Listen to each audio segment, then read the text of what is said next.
এই বিহু কেইদিন হ'ব সেইটো মন্ত্ৰী এমএলএ ক'ব নালাগে।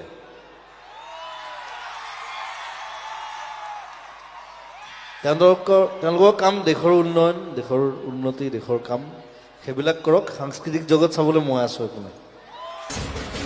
জুবিনে ক'লে মন্ত্ৰী বিধায়কে দেশৰ উন্নয়ন চাওক, সাংস্কৃতিক জগত চাবলৈ মই আছো।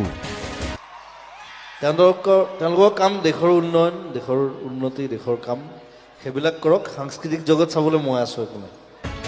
লগতে জুবিনে ক'লে বহু শিল্পীৰ অৱস্থা বেয়া হৈ গৈছে, সেইসকলৰ কাৰণেহে কৈছো কথাবোৰ। মই মোৰ কাৰণে কোৱা নাই, মোৰ বিহু কৰিবলৈ মন নাই, মই এৰিম অহা বছৰ পৰা। এনেও বিহু চিহু কমাই দিম, একদম চিলেক্টেড প্ৰগ্ৰেম কৰিম। কিন্তু আমাৰ বাকী আৰ্টিষ্টখিনি তেওঁলোকৰ কাৰণে গৈছোঁ।